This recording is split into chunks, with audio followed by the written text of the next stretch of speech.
this episode, we're going to share with you kind of the 90-day fiance period, the period from the time of Melanie arriving in America to the time we got married. She's going to share with you the things that she really likes about America, some of the things she doesn't like all that much, and the one thing that really shocked her.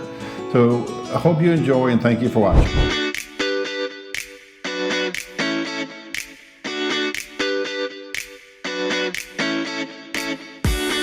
Welcome in to another episode of Foreigner Loves Filipina. I think it was March 3rd, 2022 that you first landed here, right? Mm-hmm. She flew into Dulles Airport, which is about a 3.5-hour drive from Dulles to here. So I picked her up, I went and bought flowers and everything before. I don't think I had a sign, but did I have a sign? No, it's just a flowers. I just had flowers. And yourself. And when she got here, I decided to take the first, I think it was 3 days, that we were going to just travel around Virginia, particularly in the mountain areas, because we live right along the Blue Ridge Mountains, but also I love the mountains. And I thought it would give us 3 or 4 days alone before she had to start meeting family and friends and, obviously all that we would just have some time to ourselves before I actually brought her here to Lynchburg. And actually right here where we are now in Percival's Isle is where I first brought her. The love sign is right down here that we'll have some pictures and video of. And that's where I first brought her when she first came to Lynchburg. So talk about your first impressions of America when you landed. And kind of tell us what you liked, what you didn't like, and so on. Okay. Darryl picked me up in the airport, and so get in the car, and then we drove. And so the first thing I've noticed is like the trees, because it was March, and that was like early spring break, or for me it's like still winter because it's cold. The trees, there's no leaves. It's brown. The grass is brown. It's like for me it's all dead. And I was like, babe, why is your trees here is dead? Yeah, I remember. And then what is your answer? It was one of her very first observations. She thought all the trees were dead. And so I just explained that the leaves hadn't come out yet. And of course, in the Philippines, the leaves don't fall. Obviously, it's something she'd never seen and, I guess just didn't know happened. I feel like where Darryl lives is going to be like big buildings and a lot of people outside and a lot of cars outside and everything. But all I see is like nature, like trees. And then, just natures. Yeah, so I remember. I don't really feel like I'm in America that time. Yeah. Some of the things I remember is I think she, obviously her impression of America was what she's seen in the movies. So I think she thought America was New York City and Los Angeles, Hollywood. And so she seemed like really fancy. She really seemed amazed that there was so much nature. And, while I picked her up in Washington, we live 3.5 hours south, so we live in a small town. And she seemed really surprised by it. She goes, I just thought it was going to be all buildings. The other thing I remember was when we were driving through the mountains, of course, you had the curvy roads, is it was making her really dizzy. Mm-hmm. And she was getting sick. I mean, to the point of like, I don't think you actually threw up, but you looked like you were going to throw up. Yeah, because in Philippines, we're not used to be in the car every day or like, for a long period of time. We only like rode the bus. And then even like if in a bus, we're still like kind of dizzy. So for like me getting in Darryl's car and then for a long period of time, it's really makes me dizzy. Yeah, so time. I just want to like sleep, take a nap. So I kind of realized that I'd messed up having the first 3 days. And of course, I already had all the hotels booked being in the mountains. And I probably should have known that was going to happen because I do remember when I first went to visit her in the Philippines, I had rented a car and we had taken her family from her home village into Naval, which is the closest city. And we got all the cousins. I don't remember if your mom and dad went, but the brother and sister-in-law and the cousins all in the car. And I drove them to Naval, which is about a 30 to 45 minute drive. And I had the air conditioning on, and I thought I was spoiling them because I thought they're going to love this. They're not used to this air conditioning. So we get there, we eat, we find a playground to take the kids to. And when we were getting ready to come back, Sister Darryl says, Darryl, can you please not put on the air conditioning because it's making the kids sick? and I was like, what? And it's just they weren't used to it. They're used to being on the back of a motorcycle. So yes. I probably should have been a little more aware that driving through the mountains was going to be a problem for her, but I hadn't thought about that at all. I remember that the first few meals, it was restaurants we went to. I took her to a Mexican restaurant, and I thought that would be the safest thing because they have rice. And I was like, I've got to find a place that has rice. And up in the mountains, it is a little bit limited where you could go. So I found like a little local Mexican place. And what was your impression of that? Oh, of course, I don't like the taste of what the food I got. I don't know, it's just, first time eating Mexican for my entire life, and that's my first time. And I just don't like the taste. Yeah. Well, and then later, like a couple days later, I took her to Chipotle. I was like, okay, maybe Chipotle, because I know they have white rice at Chipotle. Yeah. And I was like, who would not like Chipotle? And she did not like Chipotle either. Do you remember that? Yes, I remember that. It still didn't work for me.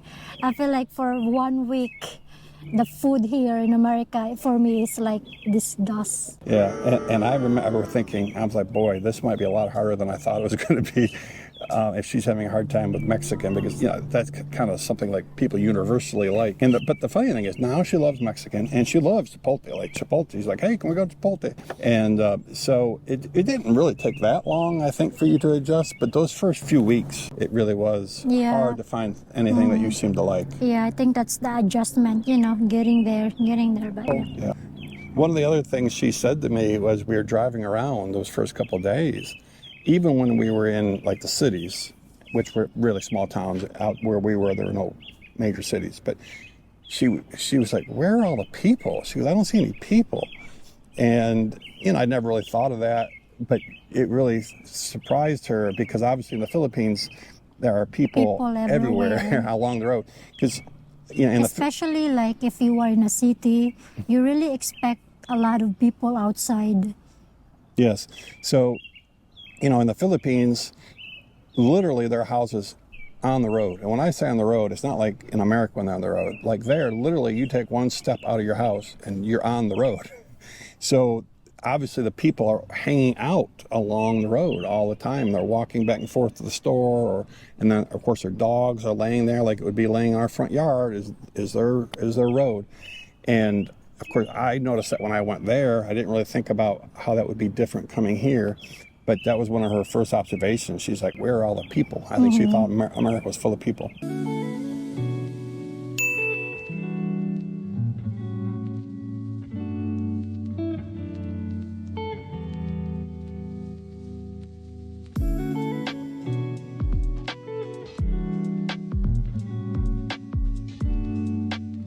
The only other kind of observation that I would make was that when she first got here, I would drive her around the neighborhoods, and particularly some of the nicer neighborhoods. I thought she'd be really impressed with some of the nicer areas. We live in a historic area that has a lot of big old mansions from way back.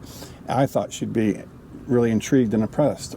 Well, first of all, she seemed completely uninterested and unimpressed by the houses, which I thought really showed like she just doesn't care about that stuff at all, which I thought was really good. It showed like her motivations are not anything about money. She just doesn't care about stuff like that.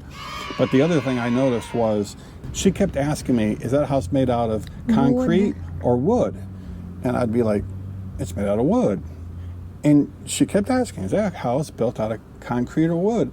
And I don't know how many times she asked, but I finally was like, why do you keep asking that? Because of the typhoon, because we have a lot of typhoons in Philippines. Like for a month, we got four typhoons in a month. So we need to have a cement to like protect us. Yeah. Because if we have wood, then I don't think if it's really like kind of shield us from the typhoon. So yeah. Yeah, but it was an example that showed me like our perceptions of what is good and bad sometimes completely opposite, because of our cultures and where we grew up. And until she explained that a cement house was higher status, mainly because it protected you from typhoons, I thought that makes perfect sense. But here we don't generally build our houses out of cement. Mm-hmm. So that's why I keep asking a lot of questions. Every house we pass by, I keep asking Darryl, is that a cement? Or is the house built in a cement? Yeah, that was. Then what I like about US is the easy traffic. They have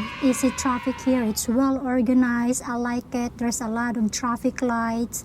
And then very smooth. The cars going that way. If you're going the other way, it's all like smooth. And also, when you want to find work, it's really easy. There's not a lot of hassles. The requirements is not like too much. It's like maybe if I'm gonna give them like numbers, maybe like 3 requirements, and then you're good. It's really easy. You can find a lot of jobs here wherever you go because they really need people here. And also I like the technology they use when you do your household chores. I'm talking about like washing dishes. They have a dishwasher here that you don't need to wash it by your hands. You just put it in a machine and then the machine will just wash it. And also like the way you wash your clothes and then dry your clothes, it's all the machine work. You don't need to worry about doing it by your hands. They're just gonna do it for you. That's the thing I like about here in America. You still gotta fold everything though. I mean, I still gotta fold it, That's but still I'm the not gonna like dry it or like hang it under the sun or things like Yeah, that. I remember when we were dating and she was still in the Philippines. She lived with her mom and dad and several of her nieces. And so they would have laundry day, and I knew that day she might be 6 hours doing laundry and folding it and hanging it up to dry, and it's a lot easier Yeah, here. like before you fold it, you dry it for like one day, and then tomorrow, that's the time you're gonna fold it. But here, you just put the clothes, and then after washing it, you put it in the dryer machine, and then after dryer, you fold it. It's like what I do like about US is also the 4 seasons here. I like it, like the fall, the summer, the winter, and the spring. I really love it. I like how I get dressed up every time the season change. I just like it. I feel like I'm doing this fashion show and everything. Yeah, I like it. The way I dress up and things like that if it's the season change. It's not just shorts and flip-flops every single day. Yeah, exactly. Yeah, you have this different kind of dress or like outfits you need to wear in that specific seasons. Like now, it's still early, still spring break, but it's still kind of chilly, but we still like wear just jacket, not anymore thick coat, and just not t-shirt and anything like that. So yeah. Yeah, it was interesting when I noticed she was starting to enjoy it. I think it was the second winter she had been here, and I could tell she was getting excited about pulling out her sweaters and her boots, particularly her boots. Like she just loves having the boots. Let's talk about what I don't like about US.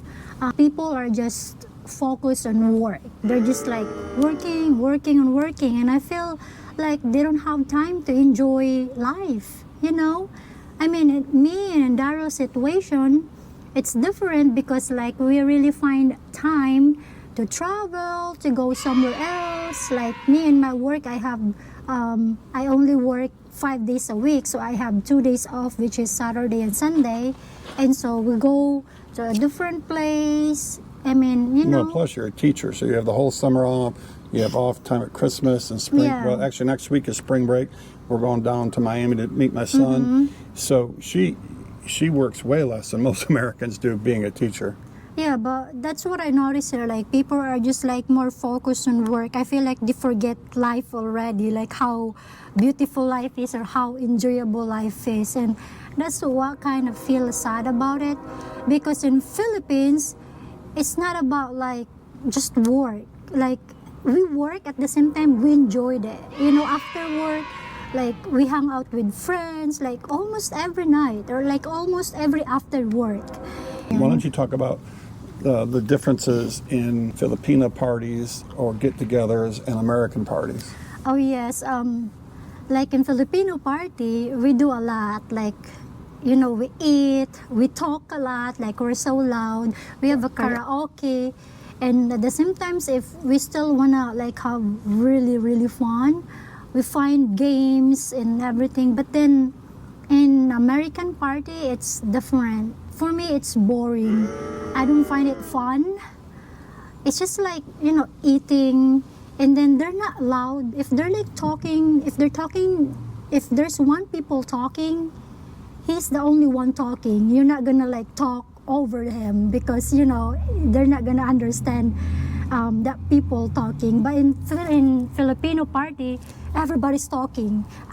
This side is talking, that side is talking, everybody's talking. So that's kind of the difference between the parties between Filipino and American. When we were going to have some family over this year for Christmas, it was just my two of my boys and my mom over to our house for Christmas.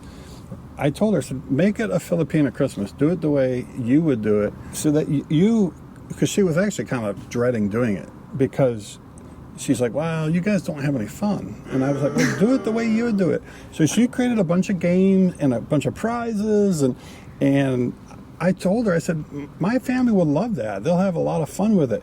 And I think it was a real success. How did you feel about that once you did that? Oh, I really like it. I feel like we had fun that time. Yeah. And then mom, and then the boys, and Alejandra and Darryl. So I feel like they have fun. And we did a little bit karaoke. I mean, it's not really a nice karaoke machine, but yeah, we did sing songs and we have dance, and yeah, it was really fun. That's the party I want. Yeah, so I told her, make it your party. It's at our house. We can do it anywhere we want. Do you have fun that time? Yes, I did. I think they all did, and I think they got to see your personality. Do you think that's a different way of having a party from the American people? Well, it's definitely different in our family. Our family's pretty reserved. My brothers and I, we're all pretty quiet. We're all pretty reserved. My mom's certainly reserved. So when we get together, it's not really a party. It's normally a meal, and we sit around and talk a little bit, and then we leave.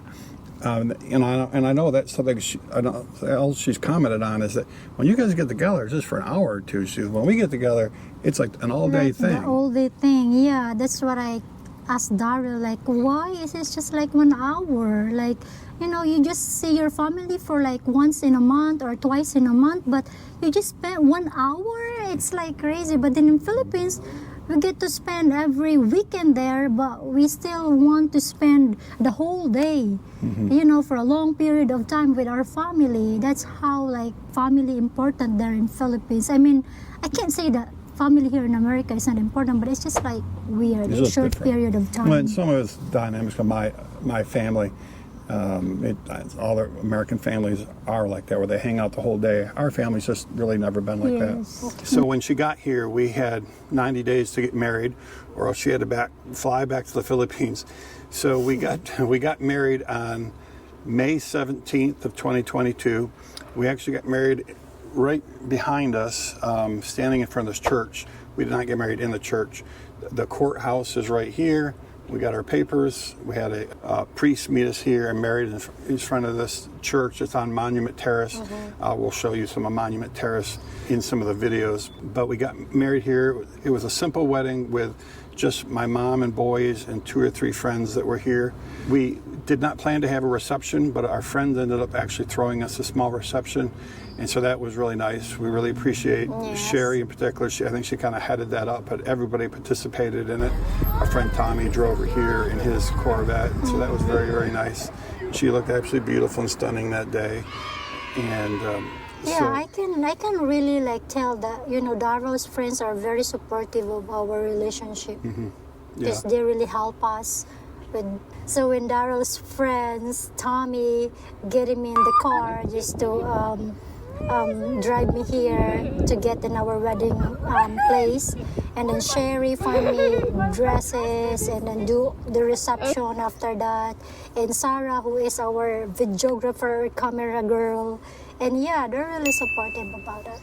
Yeah, and so we ended up having a small reception because they planned it for us. Yes. Our plan was to not really do a reception, but to do a reception back in the Philippines, because obviously her family couldn't be here for the wedding. And we did do that last year, and at some point we'll do a video on that. Yes. But we did it was a big deal back in her hometown, where her family and friends were able to join us. And that was a blast. And that was a Filipino party. That wasn't an American party. So it was a lot of fun, and there were music and games. Yeah, and a lot of dancing. It was a blast. So Darryl picked me up in the airport in Dallas, and then Dallas, not Dallas.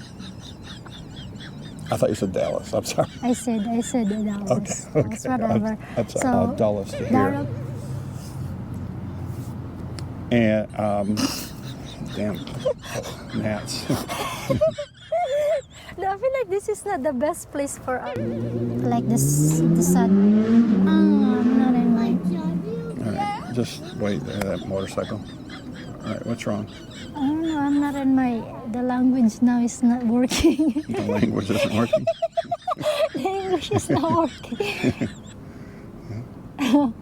The English is not working. Can we turn the English on? Turn the English on. Thank you guys for watching. That will be all. Yeah, let me